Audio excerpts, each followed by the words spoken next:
کیا بات ہے، تم کمرے سے باہر نہیں نکلے، لنچ بھی نہیں کیا؟ ماریا باجی کے سوال پر وہ کھڑکی سے ہٹ کر صوفے پر آ بیٹھا۔ بس یوں ہی موڈ نہیں ہو رہا تھا۔ ماریا نے کافی غور سے اپنے اس نخریلے سے بھائی کو دیکھا۔ حمدہ کیسی ہے؟ ہوش آیا اسے؟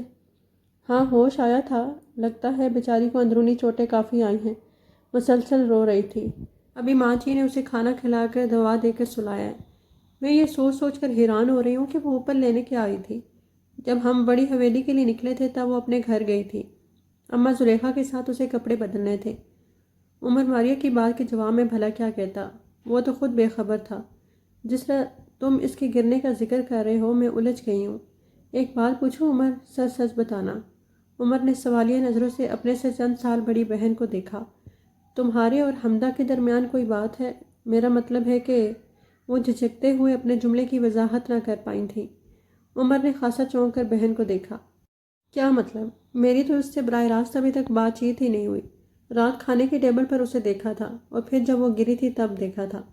میرا مطلب ہے کہ جس طرح وہ سیڑھیوں سے گری ہے، حویلی میں کوئی بھی نہیں تھا، وہ اوپر کیا لینے گئی تھی اور پھر ایک دم کیسے گر گئی؟ جھجکتے ہوئے ماریا نے اپنے دل کی بات کہہ دی تھی۔ عمر کو ایک دو پل لگے تھے ماریا کی بات کی گہرائی میں جانے میں، اور جب بات اس کی سمجھ میں آئی تو غصے سے ایک دم صوفے سے اٹھ کھڑا ہوا تھا۔ آپا، آپ نے ایسی گھٹیا بات میرے متعلق سوچی بھی کیسے؟ وہ غصے سے ایک دم بولا تھا۔ ماریا بھی ایک دم کھڑی ہو گئی۔ عمر کے تیوروں سے وہ ایک دم خائف ہوئی تھی۔ نہیں، میرا یہ مطلب نہیں تھا۔ تم نے رات جب اسے دیکھا تھا تو کہہ رہے تھے کہ یہ بہت خوبصورت ہے، تو میرے دماغ میں یہ آیا کہ شاید کوئی ایسی بات ہوئی ہو۔ وہ خوبصورت ہے تو میں نے جو احساسات تھے فوراً کہہ ڈالے۔ میں بھلے ایک آزاد روشن خیال ملک میں رہ کر آیا ہوں، لیکن میں اپنی قدروں، اپنی ماں جی کی تربیت کو بھی ایک لمحہ فراموش نہیں کیا۔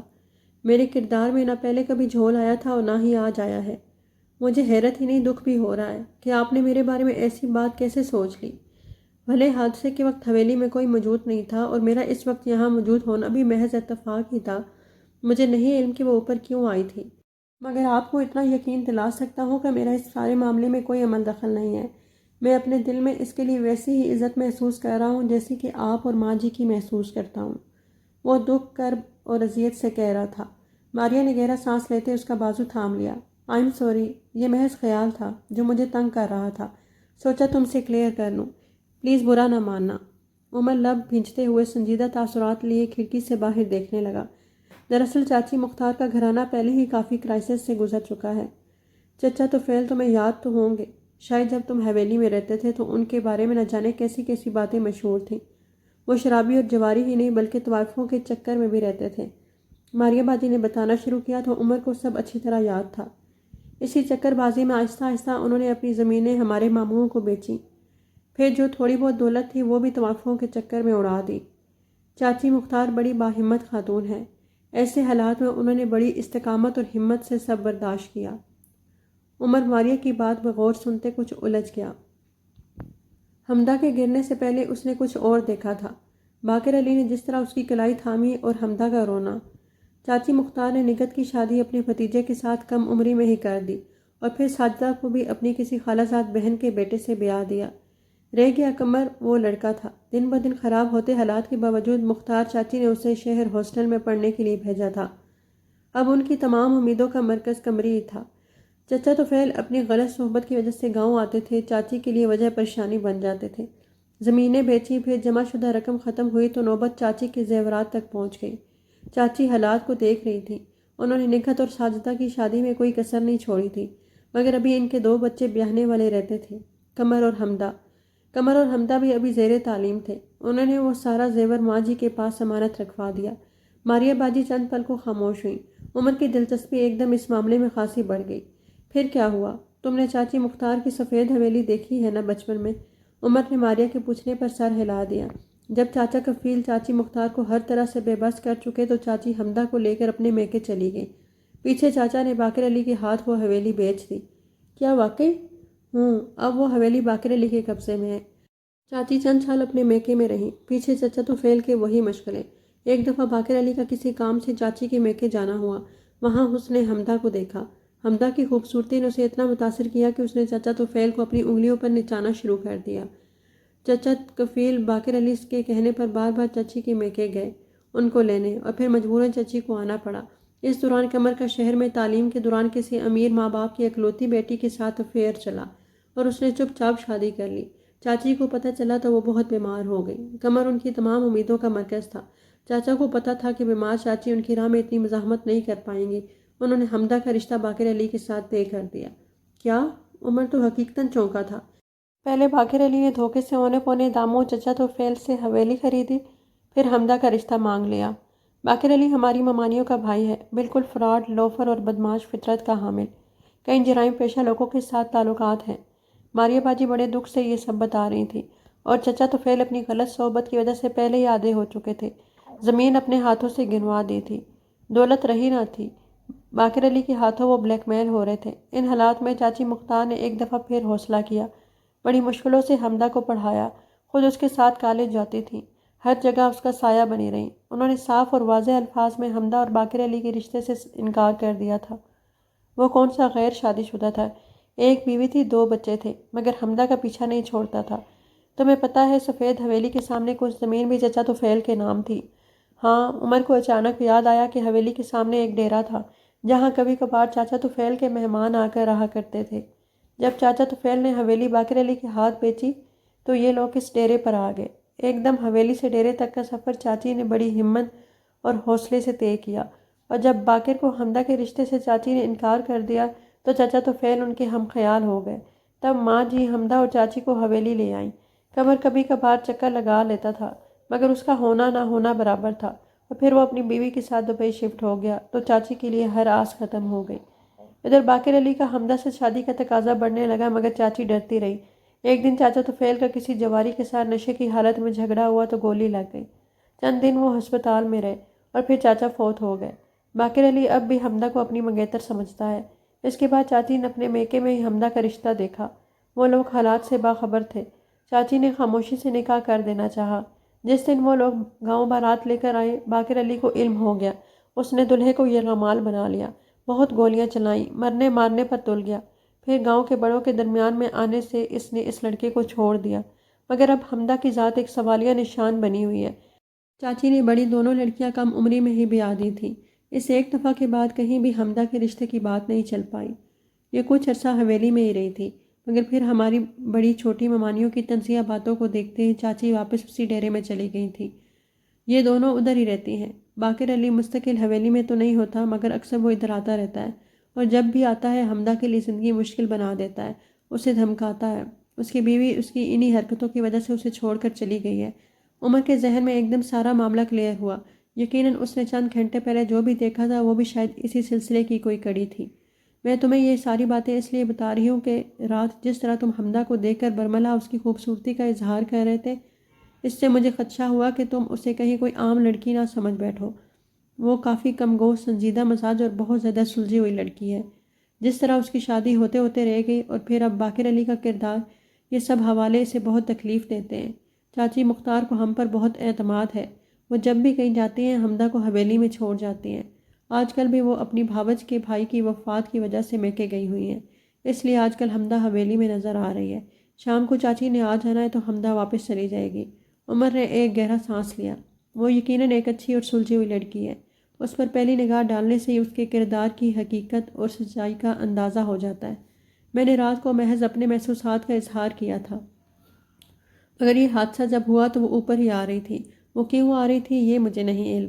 عمر نے بات پوری کی تو ماریہ مسکرا دی۔ مجھے یقین ہے کہ ایسا ہی ہوا ہوگا۔ میں بھلے مغربی معاشرے میں ایک لمبا عرصہ گزار کر آیا ہوں، مگر یہ بھی سچ ہے کہ ماموں اور ان کی فیملی کے ساتھ رہتے ہوئے مجھے نہیں لگا کہ میں نے اتنا لمبا عرصہ اپنے گاؤں یا حویلی سے دور گزارا ہے۔ آپ ماموں اشفاق کی سخت گیر طبیعت سے اچھی طرح واقف ہی ہیں۔ ان کی یہ سخت گیری بھی تھی کہ آج میں اس ماڈرن معاشرے کی تمام تر برائیوں سے دور صاف ستھری شخصیت کا حامل بن پایا ہوں۔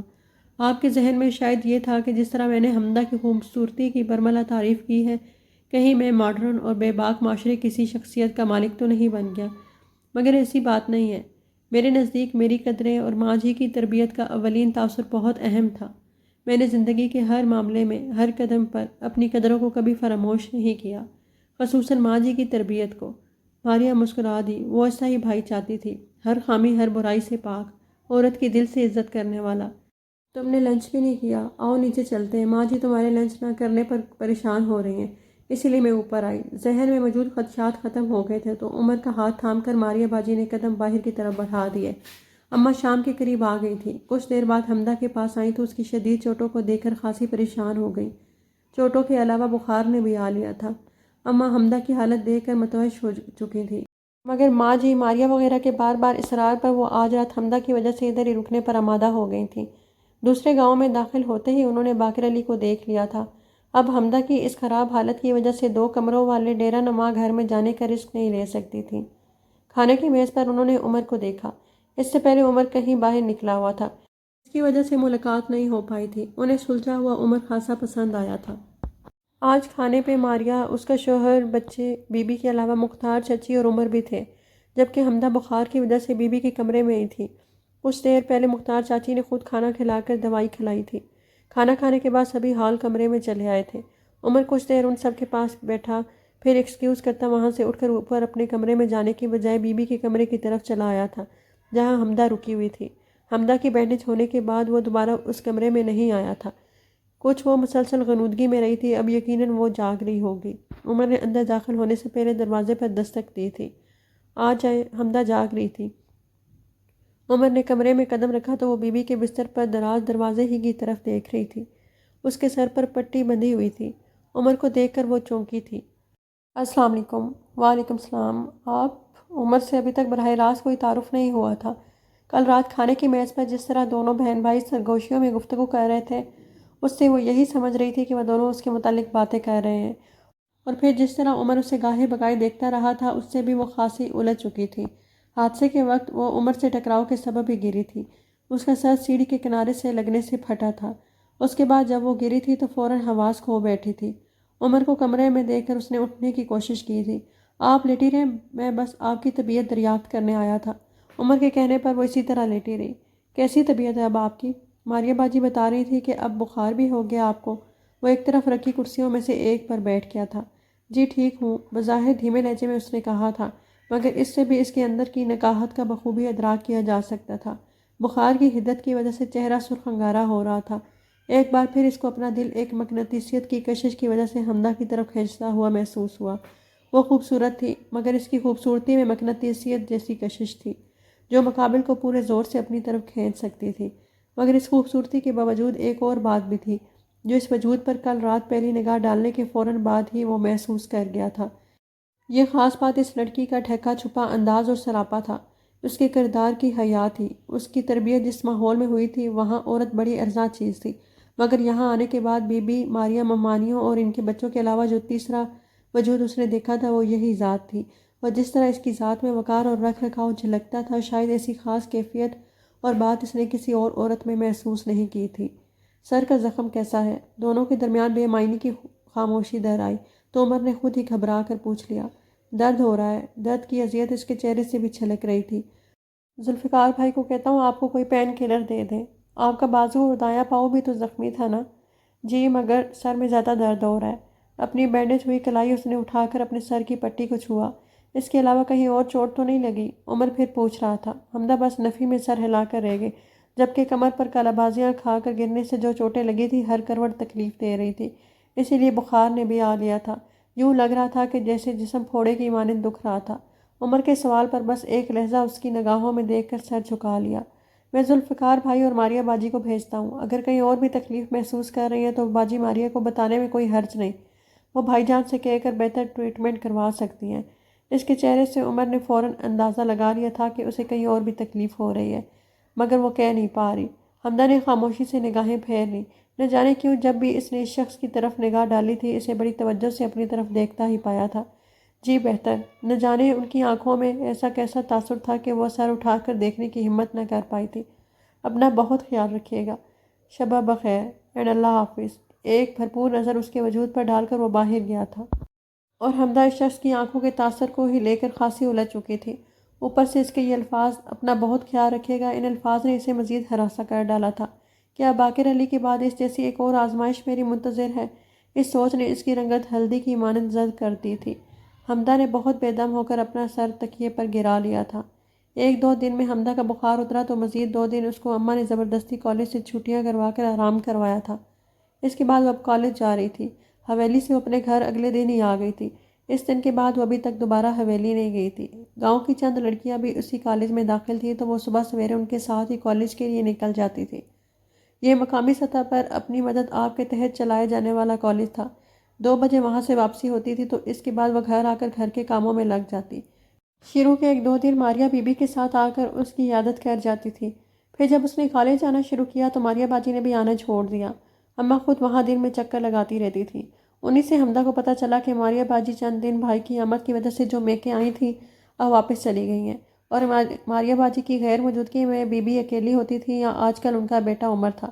کالج سے واپسی پر اپنے ساتھ روزانہ آنے والی دونوں لڑکیوں کے ہمراہ قدم اٹھاتے وہ جیسے ہی شہر کی حدود سے نکل کر کچے راستے پر ہوتی تھی تو عمر ہاشم کو اس جگہ پر آنکھیں جمائے دیکھتی تھی، اور جیسے ہی وہ اسے دیکھ لیتا تھا دوبارہ اپنے مزاروں کے ساتھ مصروف گفتگو ہو جاتا، مگر حمدہ کئی قدم تک اس شخص کی پہلی نگاہ کی حدت دور تک محسوس کرتی تھی، اور پھر گھر جا کر وہ الجھتی رہتی۔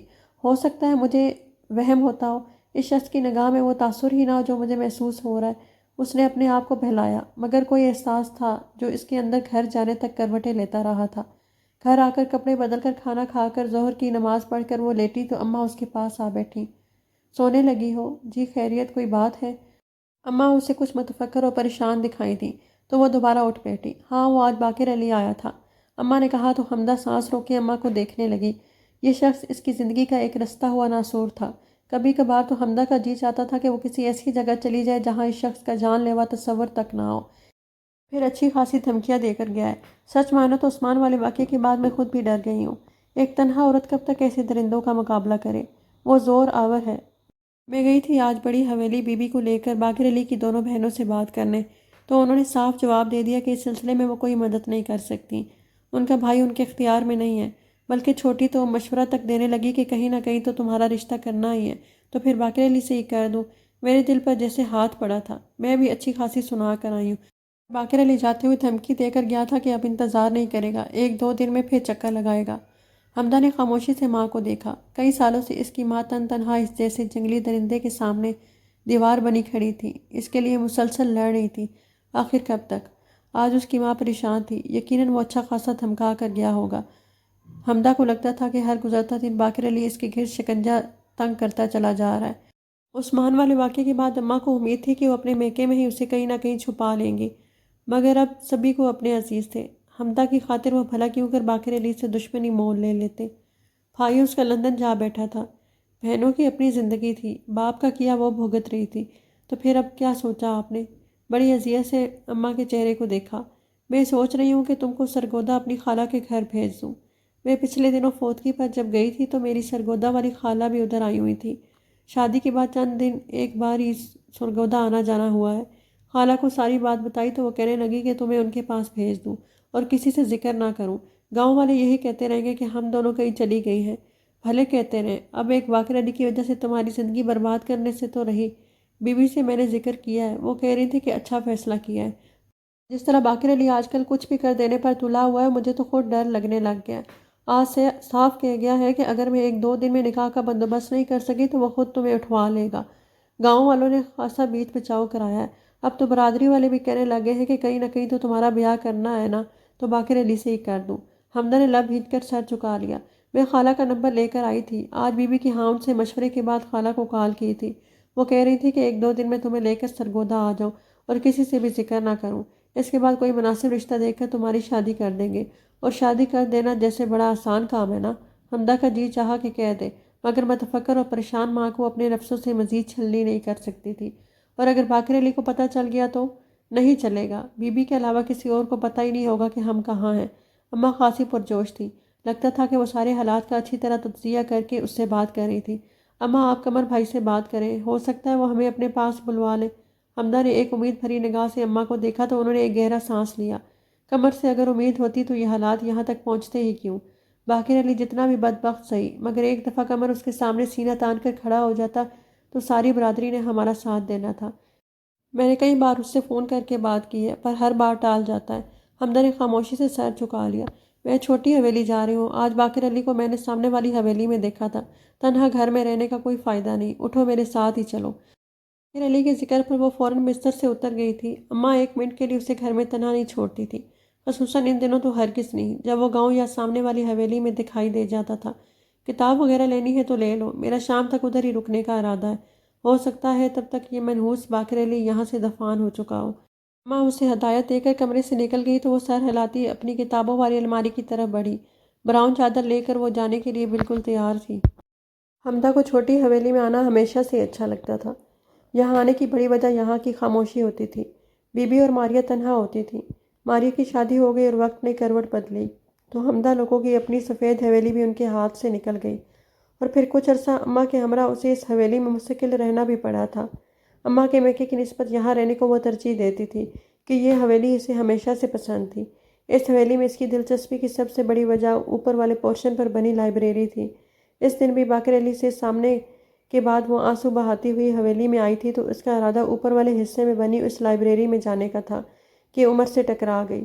اس دن کے بعد وہ دوبارہ حویلی نہیں آئی تھی، مگر جس طرح عمر کو کالج سے واپسی پر راستے میں چند دنوں سے دیکھ رہی تھی وہ سب اسے الجھا رہا تھا۔ اماں اسے حویلی چھوڑ کر خود زلیخا اماں کو لے کر نزدیکی بازار چلی گئی تھی۔ وہ کچھ دیر بی بی کے پاس بیٹھی تھی۔ عمر گھر پر نہیں تھا۔ حمدہ اس کی غیر موجودگی کا سن کر پرسکون ہو گئی تھی۔ عصر کی نماز بی بی اور اس نے اکٹھے ہی پڑھی تھی۔ نماز کے بعد بی بی نے کوئی وظیفہ شروع کر دیا تو حمدہ زینہ طے کرتے اوپر لائبریری میں چلی آئی تھی۔ ماریہ کے پاس کتابوں کا اچھا کلیکشن تھا۔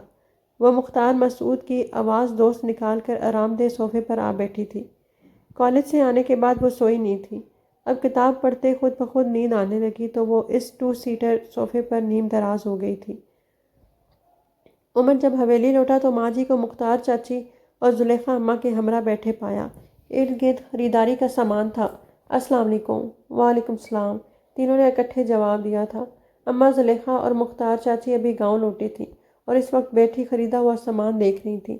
کہاں رہے آج سارا دن؟ ماں جی نے عمر سے پوچھا۔ وہ آج سارا دن حویلی سے غائب رہا تھا۔ بس کہاں رہنا تھا، ماموں کی طرف چلا گیا تھا بڑی حویلی، ساری دوپہر وہاں گزار کر وہاں سے واپسی پر باغات کی طرف چلا آیا تھا، پھر کچھ جاننے والے مل گئے تو سارا وقت ادھر ہی گزر گیا۔ عمر ماں جی کے پاس ہی تخت پر بیٹھ گیا تھا۔ آگے کا کیا سوچا ہے بیٹا؟ چاچی مختار نے پوچھا تو عمر ہنس دیا۔ ارادہ تو میرا اپنا بزنس کرنے کا ہے، مگر ماں جی چاہتی ہیں کہ میں شہر جا کر علیحدہ سے کچھ کرنے کی بجائے ماموں کے ساتھ مل کر کام کروں یا پھر زمین وغیرہ کے معاملات دیکھوں۔ سوچ تو بی بی کی بھی ٹھیک ہے، تجربہ چاہیے ہوتا ہے، عرصے بعد لوٹے ہو، کچھ وقت لگتا ہے ہر کام سمجھنے میں۔ مختار چاچی نے اپنی رائے دی۔ چلے دیکھتے ہیں کہ کیا کرتا ہوں۔ آپ سنائیں، طبیعت ٹھیک ٹھاک ہے؟ گھر میں سب خیریت ہے نا؟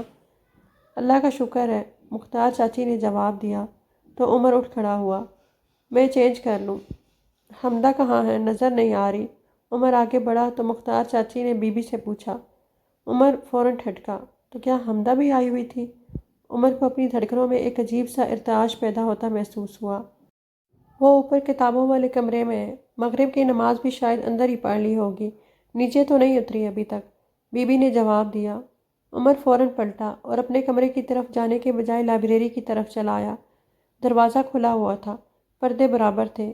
وہ پردہ ہٹا کر اندر بڑھا تو ٹھٹک گیا۔ وہ سامنے ہی صوفے پر نیم دراز محو خواب دکھائی دی۔ براؤن چادر اس کے وجود پر مخصوص انداز میں لپٹی ہوئی تھی۔ کتاب سینے پر دھری تھی، ایک ہاتھ کتاب پر اور دوسرا پہلو میں تھا۔ وہ محو خواب عجیب سا ماورائی کردار لگی تھی یا پھر خوبصورت مصور کا تراشیدہ پوز۔ وہ مجسمہ حسن تھی، نازک پیکر بے خبری کے عالم میں بھی کسی کے وجود میں ہزار قیامتیں برپا کرنے کی صلاحیت رکھتا تھا۔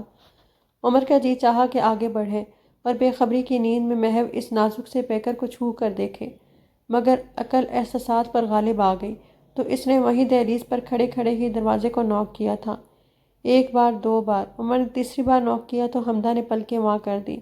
حمدہ، کسی نے پکارا تھا۔ نیند کی حالت میں اس نے صرف گردن گھما کر دیکھا مگر دروازے پر موجود شخص کو دیکھ کر ہڑبڑا کر اٹھی تھی۔ آپ؟ وہ اس جگہ عمر ہاشم کی موجودگی کی توقع نہیں رکھتی تھی۔ ایک دم کھڑی ہو گئی تھی۔ اس کے سینے پر رکھی کتاب نیچے قالین پر جا گری تھی۔ السلام علیکم، کیسی ہیں آپ؟ وہی مخصوص انداز تھا دیکھنے کا۔ حمدہ کنفیوز سی ہو گئی تھی۔ وعلیکم السلام، میں ٹھیک ہوں۔ کتاب اٹھا کر وہ عمر کی طرف سے رخ موڑ کر ریک کی طرف بڑھ گئی تھی۔ کتاب واپس اس کی جگہ پر رکھ کر پلٹی تو عمر کو اسی طرح کھڑے پایا۔ عمر کے دیکھنے کا انداز برقرار تھا حمدہ کی پیشانی کی سلوٹیں واضح ہو گئیں۔ یہ شخص ایسے کیوں دیکھتا ہے؟ وہ الجھ گئی تھی۔ کیسی طبیعت ہے اب آپ کی؟ عمر کا اس سے بات کرنے کا موڈ تھا۔ حمدہ نے محض سر ہلا دیا۔ سر کا زخم کیسا ہے؟ اب جی بہتر ہے۔ آپ کو میں نے شاید ڈسٹرب کر دیا ہے، آپ کی نیند خراب کر دی۔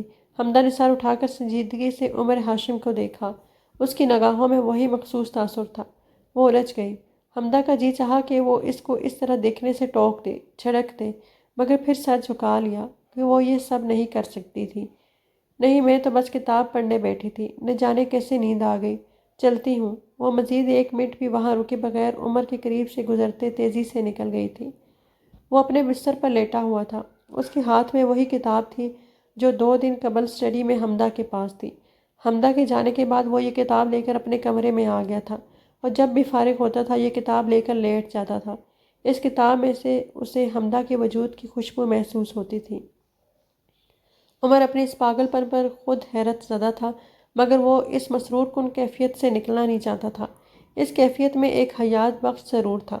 اس نے ایک بڑی پریکٹیکل لائف گزاری تھی۔ وہ عشق و محبت کو قطعی اہمیت دینے والا انسان نہ تھا، اور پاکستان آتے جس وجود سے سامنا ہوا تھا وہ حمدہ کا ہی تھا، اور جس طرح حمدہ کے وجود کا احساس اس کے دل کے نہاں خانوں میں پیدا ہوا تھا، وہ خود بھی اپنی اس کیفیت پر حیران تھا۔ حمدہ اپنے گھر جا چکی تھی۔ اس کے گھر جا کر اس کو دیکھنے کی کوشش ناکام ٹھہری تھی۔ اس کے اگلے روز ہی وہ ان کے ہاں گیا تھا، مگر وہ میڈیسن لے کے سوئی ہوئی تھی۔ چاچی مختار سے مل کر وہ آ گیا تھا، اور پھر بار بار جانے کی بھی کوئی خاص وجہ نہ تھی۔ بس 4 دن اسی کشمکش میں گزرے تھے، اور اس وجہ سے اگلے دن آموں کے باغات کی طرف جاتے ہوئے وہم و گمان میں بھی نہیں تھا کہ جس چہرے کو دیکھنے کے لیے اس قدر بے قرار ہے وہ سردیوں کی اس دوپہر میں ایک دم اچانک یوں سرِ راہ نظر آ جائے گا۔ حمدہ پر پہلی نگاہ ڈالنے کے بعد اس نے نگاہ جھکائی تھی۔ وہ تنہا نہیں تھی، مگر اس کے بعد جو سکون، جو قرار دل کو ملا تھا اپنی اس کیفیت پر عمر خود بھی پریشان تھا، اور اگلے دن کل والے مخصوص وقت پر عمر ہاشم کے قدم خود بخود اس راستے پر ہو لیے تھے، اور حمدہ پر نگاہ پڑتے ہی اسے شدت سے احساس ہوا کہ وہ اس وجود سے انجانے میں پہلی نگاہ والی محبت کر بیٹھا ہے۔ کیا ہوتا ہے لو ان فرسٹ سائٹ، تب اس نے جانا تھا، اور پھر اگلا پورا ہفتہ اسی مخصوص روٹین میں گزرا تھا۔ اب دل ایک نگاہ دیکھ لینے کے بعد مزید مراحل طے کرنے کی سوچ رہا تھا۔ دیکھنے کی لذت سے آشنا ہونے کے بعد وہ اب بات کرنے اور روبرو ملنے کے تقاضے کرنے لگا تھا۔ وہ جانتا تھا یہ خاصا پریشان کن مرحلہ ہے، مگر وہ اپنے آپ کو بڑی مشکل سے سنبھال رہا تھا کہ وہ اسے اچانک اسٹڈی میں نظر آ گئی تھی۔ وہ اب 2 دن سے کالج نہیں جا رہی تھی، تو عمر کو لگ رہا تھا کہ اگلے چند گھنٹوں میں وہ اسے نظر نہ آئی تو وہ تمام تر احتیاط بالائے طاق رکھتے ان کے گھر پہنچ جائے گا۔ وہ بہانے سے نسرین اور اماں زلیخا سے اس کی طبیعت بھی دریافت کر چکا تھا۔ چند بعد چاچی مختار بھی حویلی میں نظر آئی تھی۔ بڑے رازدارانہ انداز میں ماں جی سے گفتگو کرتی دکھائی دی تھی۔ ان سے بھی براہ راست اس نے حمدہ کی طبیعت کا پوچھ لیا تھا، مگر کوئی تسلی بخش جواب نہ مل سکا تھا کہ اچانک گھر میں قید کیوں ہو گئی، کالج کیوں نہیں جا رہی۔ کبھی امکان یہ بھی تھا کہ کہیں وہ پکی سڑک کی طرف سے تو نہیں جانے لگ گئی، مگر صبح وہ فجر کے بعد سے کمرے کی کھڑکی کے پاس کھڑے ہو کر پکی سڑک کی طرف جانے والے راستے پر نظر جمائے رکھتا تھا، اور پھر 9-10 بجے نا امید ہو کر وہاں سے ہٹ جاتا۔ کہاں گم ہو گئی وہ اچھی لڑکی، نظر کیوں نہیں آ رہی؟ اس وقت اپنے بستر پر لیٹا سینے پر کتاب رکھے وہ تصور ہی تصور میں حمدہ سے مخاطب تھا، جب اس کے دروازے پر دستک ہوئی تھی۔ آ جاؤ۔ عمر کو پتہ تھا کہ رات کے وقت اماں زلیخا اسے دودھ دینے آئی ہوں گی، مگر ماں جی کو اندر داخل ہوتے دیکھ کر وہ فوراً اٹھ بیٹھا تھا۔ کتاب سینے سے ہٹا کر سائڈ پر رکھی تھی۔ ماں جی آپ؟ فوراً بستر سے اتر کر آگے بڑھ کر ماں جی کا ہاتھ تھام کر بستر پر لا بٹھایا تھا۔ خیریت؟ کوئی کام تھا تو مجھے بلوا لیا ہوتا، آپ نے اوپر آنے کی زحمت کیوں کی؟ خود بھی اماں کے ساتھ ہی بیٹھ کے پوچھا۔ ماں جی کو گھٹنوں کا درد رہتا تھا، وہ سیڑھیاں چڑھ کر اوپر نہیں آتی تھیں۔ عمر کی بات پر مسکرا دی۔ ہاں، بڑا ضروری کام تھا، سوچا خود ہی تمہارے پاس جاؤں۔ عمر ہمتاً گوش ہو گیا۔ آپ حکم کریں اماں جی۔ جب سے آئے ہو بڑے خاموش رہتے ہو، کوئی بات ہے، کوئی پریشانی ہے کیا؟ وہ ماں تھی، اس کے اندر کے حال سے بھلے بے خبر تھی، مگر اس کی ظاہری بے قراری تو دیکھ سکتی تھی نا۔ عمر ان کی اس درجہ فکر مندی پر مسکرا دیا۔ بھلا آپ کے ہوتے ہوئے مجھے کیا پریشانی ہوگی ماں جی؟ ایسی کوئی بات نہیں، تم اتنا عرصہ گاؤں، حویلی اور رشتوں سے دور رہے ہو، اب عرصے بعد لوٹے ہو یہاں، گاؤں میں بہت کچھ بدلا ہے۔ میں نے ساری زندگی تمہاری اور ماریہ کی خاطر تنہا گزار دی۔ تمہارے باپ اور ددھیال والوں نے جو بھی کیا میں وہ نہیں دہراؤں گی۔ تمہاری آس میں نے یہ زندگی کاٹ دی ہے بیٹا، ماں جی کہہ رہی تھی۔ عمر الجھ گیا۔ یقیناً ماں جی بہت ہی خاص بات کہنا چاہتی تھی۔ یہ سب تمہید تھی شاید۔ ماں جی آپ جو بھی کہنے آئی ہیں بلا توقف کہہ دیں۔ عمر نے ان کے دونوں ضعیف ہاتھ تھام لیے تو وہ مسکرا دی۔ تمہارے بڑے ماموں نے اپنی بیٹی کا رشتہ ڈالا ہے۔ اوہ، عمر نے ایک گہرا سانس لیا۔ ماموں کی بیٹی زویا پڑھی لکھی بظاہر اچھی لڑکی تھی۔ اگر اماں چند دن پہلے جب وہ باہر تھا اس سے کہتی تو اسے کوئی اعتراض نہ ہوتا۔ پھر آپ نے کیا کہا؟ تمہاری مرضی کے بغیر میں بھلا کیسے ہاں کہہ سکتی تھی؟ آپ کی اپنی مرضی کیا ہے؟ عمر نے سنجیدگی سے ماں جی سے دریافت کیا۔ سچ پوچھو تو دونوں ماموں کے ہاں رشتہ داری کرنے کا میرا دل ہی نہیں مانتا۔ زویا اچھی بچی ہے مگر سالوں سے ہاسٹل میں رہ رہی ہے۔ اس کے بارے میں کئی طرح کی باتیں مشہور ہیں۔ آزاد خیال ہے، گاؤں کے ماحول میں نہیں رہ سکتی۔ پھر روز ماموں کے گھر جاتے ہو سکتا ہے تمہیں اچھی لگی ہو، مگر میں راضی نہیں ہوں۔ اور سب سے بڑی بات باقر علی کی بھانجی ہے، اپنے اس ماموں سے اس کی بہت بنتی ہے، اکثر باقر علی کے ساتھ اس کے گاؤں گئی ہوتی ہے۔ اوہ، تو جب آپ کو پسند نہیں تو آپ انکار کر دیں۔ میں عرصے بعد لوٹا ہوں، ماموں روز بلوا لیتے ہیں تو مربتاً مجھے جانا پڑتا ہے۔ ان کے ہاں چکر لگانے سے مراد یہ نہیں کہ میں زویا کو پسند کرنے لگ گیا ہوں یا میرا انٹرسٹ اس کی طرف ہے۔ نیور، عمر نے واضح الفاظ میں انکار کر دیا۔ تو ماں نے گہرا سانس فضا میں چھوڑا۔ اس لیے میں نے ابھی جواب نہیں دیا تھا کہ تم سے بھی پوچھ لوں۔ آپ صاف انکار کر دیں۔ ہاں میں بھی سوچ رہی تھی۔ اس بات کے علاوہ بھی مجھے تم سے ایک بہت ضروری کام تھا۔ ماں جی اب اصل بات کی طرف آئی تھیں۔ کیا کام؟